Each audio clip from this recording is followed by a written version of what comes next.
Hello, Alex from Subtext Coffee here to tell you about your April subscription. We have a pretty wide-ranging subscription this month, ranging 4 different countries, and so you have quite a wild representation of flavor across all of those coffees. So let's jump right in and talk about what coffees you're going to be receiving. This name might look familiar. I don't know if you have been subscribing with us for a while or if you've been following what we've been doing for a while, but this is the 3rd year we've been working with the Japoneses, Miguel and Vicente Japón. They're in Loja, Ecuador. Their coffee is really good every year. It usually ends up in either our milk espresso or batch brew because it's round, it's chocolatey, it's caramelly.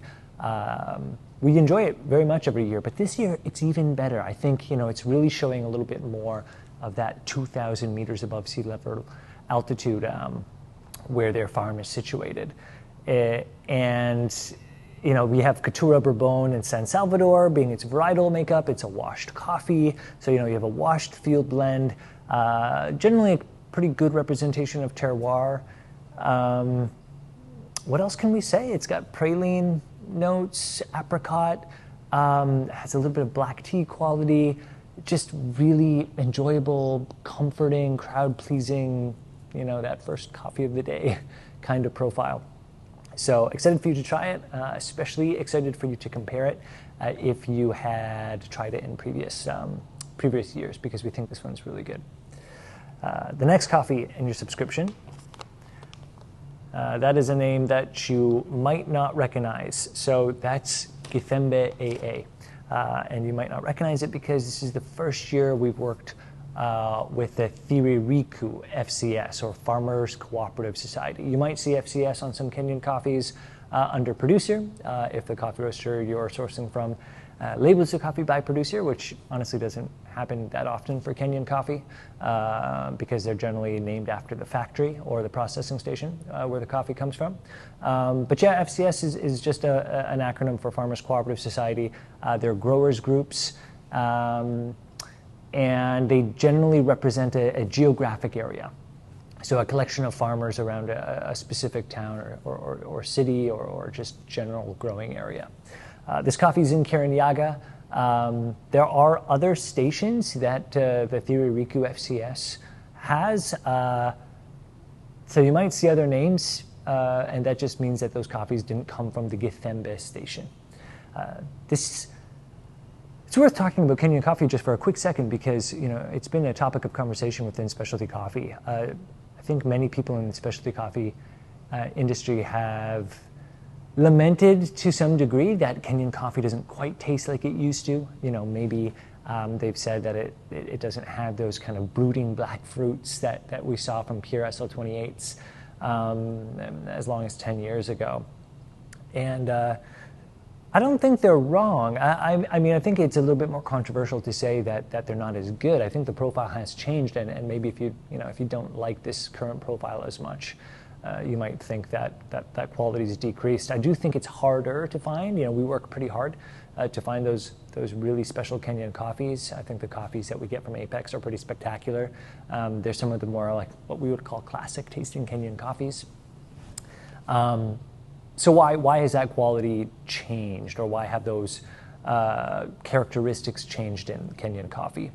I would say that there are 3 reasons. The first reason is one I alluded to already, which is varietal dilution. You're not seeing those pure Scott Laboratory SL varieties, SL28, SL34, represented purely anymore. And that relates to the second reason, which is the fact that disease has been rampant. You have a lot of monoculture in Kenya. Even though it's neighboring Ethiopia, you have very narrow varietal representation in Kenya. You don't have wild varieties and indigenous varieties like you have in Ethiopia. And so you have a lot of susceptibility to disease. The 2 diseases that we've really seen is of course coffee rust, but also another fungus going under the acronym CBD, which stands for coffee berry disease. That's a strain of fungus called Collectotrichum that attacks the berries and makes them kind of rot and shrivel up. And so that's been really bad in Kenya, and because of that, many producers have been encouraged to plant some more disease-resistant or fungus-resistant varieties like Ruiru 11 and Batian. We've now had the opportunity to try some pure Ruiru 11s and Batian, and they're not bad. They really aren't. I think some people just miss that classic Kenyan profile. And how does that change flavor-wise? Well, the coffees are a little bit, again, less of that black fruit, but they have a little bit more stone fruit. I've been noticing, our team has been noticing that we get a little bit more stone fruit flavor, like nectarine, apricot, reminiscent of maybe even some highly grown Colombian coffees, a little bit of cane sugar. They still have that kind of cola quality that Kenyan coffees had before. So overall enjoyable, just different. And I think Githembe is a great representation of this. It does have that beautiful ruby grapefruit acidity, and it has that cola quality. But again, I wouldn't say that this coffee has that like crazy, especially for Kirinyaga. Those crazy volcanic soils that we see in Kirinyaga. It doesn't have that crazy deep black fruit quality, but it is there, and that can't be said for all the Kenyan offerings that we've tasted. Overall, a really nice coffee and a great way to cap off a season of Kenyan coffee. This is, again, our very last one of the season, so I hope you enjoy it. Moving on to the last filter coffee in your subscription, and if you're a 3-bag subscriber, and you're going to be getting this coffee here. This is coffee from a producer that, again, if you've been following us a while, that will look very familiar. That's Volcan Azul, the Castro Catlett family, who are growing under, the looming Poas volcano in West Valley in Costa Rica. And we sourced from them for many harvests now. We've sourced many varieties. These are 5th-generation coffee producers, and they have an incredible number of varieties growing on their farm. We've had the privilege of visiting them many times. And in tasting these varieties that they grow on their farm, every year we've tasted Ethiopian Landrace variety. And you might ask, okay, well, what Ethiopian Landrace variety? There could be hundreds of different ones. And we've just really started.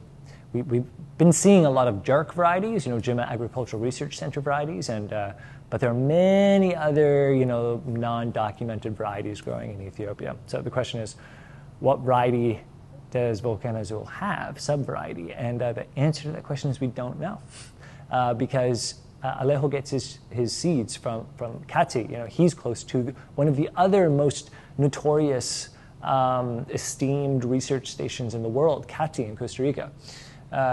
And they have an incredible seed bank, and he gets the Ethiopian Landrace seeds from them. But the long and the short of it is that we don't know exactly which sub-variety it is. And in previous years, we have been tasting this variety that's growing on his farm, the same one that's in your subscription, and it tasted okay. It tasted fine. I think other varieties tasted better, and so we never bought it. But this year, we tasted this variety, and we thought it was really good. Really good. It was the first year that we were tasting florality. It was the first year that we were tasting some of the juicy red fruit quality that you can see in some southern Ethiopian coffees. Got us pretty excited. Not only that, but we bought 3 different processing of this same variety. So pretty cool comparison. If you haven't tried the honey, I would pick that up before it's gone. The natural sold out really quick. But the one that's in your subscription is the most intense of the varieties, of the processings, which is the natural anaerobic process. And what that means is that the coffee was picked full cherry, that's the natural part, and instead of being processed with the skin taken off, it was fermented with the skin on. Again, that's natural. And the anaerobic part is that it was fermented without oxygen. You see producers that can ferment without oxygen either by putting the coffee in plastic bags and tying it off, or putting it in specialized stainless steel tanks, or barrels. You see very frequently those kind of bright blue barrels. And Alejo uses both the barrels, and he has these specialized black tanks on his farm. And the barrels actually allow him to position the coffee in different areas of his farm, and thus ferment at different temperatures, and that changes the activity of the bacteria that are doing fermentation. When you deprive a fermentation of oxygen, what happens is the yeasts don't proliferate, and instead the bacteria does. And those bacteria, of course, put out, as they consume the sugars, very different microbes than the yeast do, and so the coffee changes in flavor completely. In addition to it, again, being processed with the cherry on, which gives it more of that fruit juice flavor. And so this coffee is a louder, funkier, intense coffee. We don't always include coffees of this kind of intensity. They can be somewhat divisive, but you know what? This coffee is actually relatively clean, for natural anaerobic coffee. So we're pretty excited for you to try it, and excited to hear what you think about that one. The last coffee in the subscription, yes, that's right. There's 4 because we decided this month to include a different espresso in your subscription, and that coffee is La Muralla. That is coming from a pretty special area of Colombia. In southern Colombia, there's a subregion called San Agustin, and San Agustin. I think every time we taste a coffee from San Agustin, we think it's really special. So there's obviously something going on there. We've talked about it with our importing partner, Osito, and they seem to agree that there's something magical about that area. Many small producers in that area, and so we're kind of working to source a little bit more heavily there now. But this is a community lot of a growers group. This is mainly young growers, and they're growing a lot of pink bourbon, but they don't grow enough to separate as young producers, separate from the community. So what happens is they kind of band together, make sure they can separate all the pink bourbon, but have enough to still, market and create a lot. And that's what we see here. And again, we love when this happens because you get all the varietal transparency. You get really high quality coffee. We get to pay more because that quality is high, and it's not contingent on them being larger producers. This coffee makes a really fruity espresso. And again, we don't always include really fruity espresso. We've been switching it up.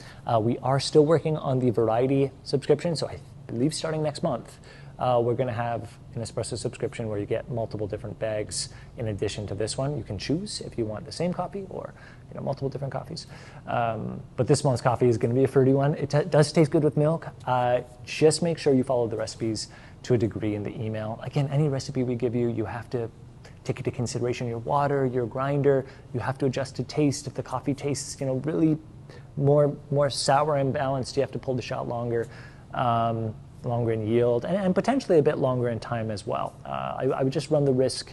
I think people run the risk of trying to get rid of sourness by pulling longer time shots, but that can actually work against you. As long as you're pulling in that kind of, if you're not pulling turbo shots, if you're pulling more conventional shots, which is to say in that 27 to 32 second range, you should be good. Turbo shots work super well here. Not everyone loves turbo shots. That's when you pull a shot really fast, 20 seconds, 18 seconds. Some people even go faster. You get really high extraction that way, but you get a little bit more diluted shots. Not everybody loves that with milk, so maybe it's a bit safer to keep it conventional if you're making things like cappuccinos or flat whites or whatever it is. But really good coffee, really high quality coffee. Again, kind of fun to have a washed pink bourbon in the espresso lineup. And that's it. That's the 3 or 4 coffees, I should say, for the month of April. Real variegated, really fun, wide span, wider even than usual. So we really hope you enjoy. We're super grateful that you're subscribing. If you have any questions, reach out to us. If you have brewing questions, if you have coffee questions, reach out to us online. Again, still more changes coming. You probably have noticed our new packaging. That's one step in the direction that we want to go on this packaging, but there's going to be a few adjustments further still. We kind of just did a short run with these bags, and we're going to do some tweaks for the next run in a couple of months, but we're going to be rolling with these ones for now. But more color, more fun differentiation for the classification of the coffee. Thank you so much for subscribing. Thanks for watching, and hopefully we'll see you next month. Take care.